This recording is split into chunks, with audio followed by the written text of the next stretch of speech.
여러분 안녕하세요. 후스파파입니다. 계속 미뤄졌던 공급정책이 드디어 나왔습니다. 어제 1월 29일이었는데요. 지난해 나왔던 9.7 주택공급 방안의 후속 대책이에요. 이번에는 실효성 있는 대책이 나온 것인지 주요 내용을 살펴보겠습니다.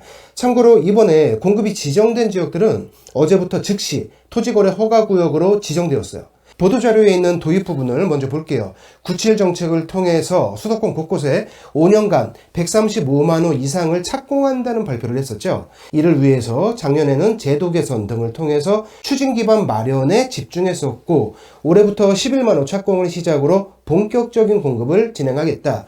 그리고 새로운 부지 발굴에 계속해서 총력을 다하겠다. 이런 얘기가 있습니다. 올해부터 착공한다는 11만 1000호에 대해서는 도심에서 5만 8천호를 착공하고 새로 조성되는 택지에서 5만 3천호를 착공하겠다. 그런데 이번 발표에서는 택지에 대한 아주 세부적인 내용은 없습니다. 도심에서 5만 8천호를 어떻게 공급할 것인지 요거에 대해서만 나와 있는데, 일단 추진 방향을 좀 살펴보자면요. 약 6만 호에 해당하는 물량을 도심 요지에 공급할 계획인데, 청년과 신혼부부에 중점을 두고 공급하겠다는 내용이 있어요. 요즘 정책이 나오면 모두 다 청년과 신혼부부들에 좀 몰려있죠. 중장년층이 좀 소외감을 느낄 수 있는데 하여간 그렇습니다. 도심의 주택공급 계획은 크게 세 가지 방향이 있는데요. 서울 및 수도권의 공공부지를 활용해서 43,500호, 신규 공공주택지구를 조성해서 6,300호, 노후청사 복합개발로 9,900호, 합계 59,700호입니다.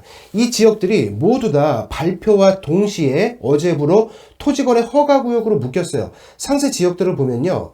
용산구 일원이 있는데 국제업무지구와 캠프킴, 501 정보대, 기타 세 군데 정도가 더 있습니다. 특히 용산 국제업무지구에 1만호를 짓겠다고 하는데, 이게 발표가 되자마자 3시간 만에 서울시에서 약간 반대 섞인 의견이 나왔어요. 서울시 계획하고 맞지 않는다는 건데, 서울시에서는 해당 지역을 업무지구 중심으로 개발할 예정이죠. 그런데 이제 정부에서 서울시와 협의 없이 주택을 여기에 때려 넣겠다, 이렇게 발표한 것은 실효성이 없고 혼란을 야기한다는 얘기입니다. 다음으로는 이제 과천, 서울 다음으로는 과천이 가장 많아요. 과천 경마장하고 방첩사령부 부지에 9,800호 공급, 노원구 공릉동 일대 6,800호, 군 골프장 부지를 활용할 계획인데요. 이 골프장 인근에 유네스코 세계문화유산인 태강릉이 있어요. 이게 뭐냐면 태릉과 강릉으로 구성된 조선시대 왕족 무덤인데, 조선 11대 왕이었죠. 중종의 계비인 문정왕후의 능이 태릉이고요.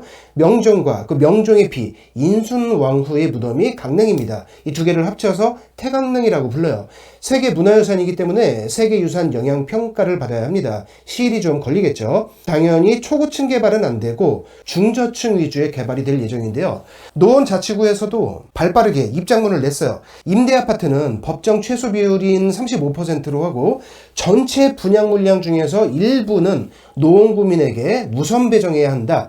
공급정책이 나오자마자 노원구에서 또 바로 이런 입장을 냈습니다. 다음으로는 성남의 6,300호, 여기는 청계산 녹지 공간을 좀 활용할 계획인가 봐요. 청계산이 서울과 성남, 과천에 이렇게 걸쳐서 있는데, 녹지 공간 내에 약 20만 평을 지정해서 6,300호를 공급한다고 합니다. 당연히 도로를 비롯한 기반 인프라가 함께 들어가야 하기 때문에 여기도 잘못하면 하세월이다. 동대문구도 있어요. 국방연구원과 한국경제발전 전시관을 이용해서 1,500호를 공급하겠다. 여기가 인근에 대학들이 몇 개 있고 직장인들과 소규모 자영업자들이 막 섞여 있는 곳이죠. 입지로 봤을 때는 아무래도 중대형 평수보다는 주거용 오피스텔이나 좀 작은 소형 평수의 주택들이 공급될 것 같고요. 은평구 보겠습니다. 불광역과 GTX-A 연신내역 인근에 1,300호 공급. 청년 신혼부부가 살기 좋은 공동주택단지로 개발하겠다. 중소형 아파트 단지 만들겠다는 얘기예요. 기타 광명과 하남, 남양주, 고양, 서울 강서구와 금천구도 언급이 있습니다.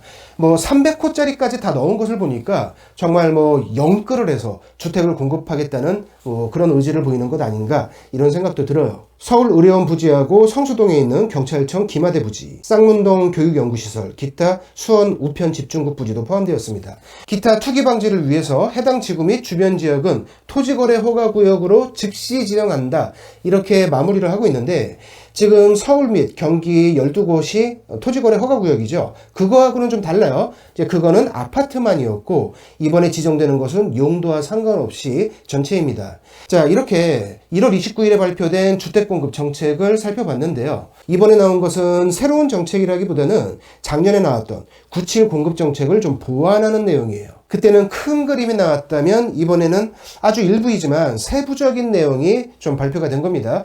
뭐 12월에 나온다, 12월 말에 나온다, 1월 초에 나온다, 말이 계속 있다가 1월을 넘기지 않고 어제 발표가 됐는데 최근에 세금에 관련된 내용들이 계속 기사로 나왔었죠. 뭐 이재명 대통령의 최근 발언도 있었고요. 다주택자 양도세 중과 유예를 종료한다는 이슈도 최근에 있었는데 주택공급 정책 발표가 계속 늦어지면서 이번 대책에 세금에 대한 내용까지 함께 포함될 것이라는 예측들이 있었어요. 그런데 보도자료를 보시면 세금 내용은 완전히 빠져 있습니다. 아무래도 지방선거가 있기 때문에 현재 시점에서는 좀 조심스러울 수밖에 없을 것 같은데요. 반대로 얘기하면 지방선거 이후에는 부동산 관련 세제가 확 바뀔 가능성도 크다는 거예요. 사실 지금 분위기로 본다면요, 뭔가 정부에서 세금을 좀 만지작거리고 있는 것 같거든요. 낮추는 쪽은 당연히 아닐 테고 뭔가 증세와 관련된 내용들이 나올 것 같은데 최근에 나왔던 얘기 중에 똘똘한 한 채에도 세금이 늘어날 것이라는 전망이 있었어요.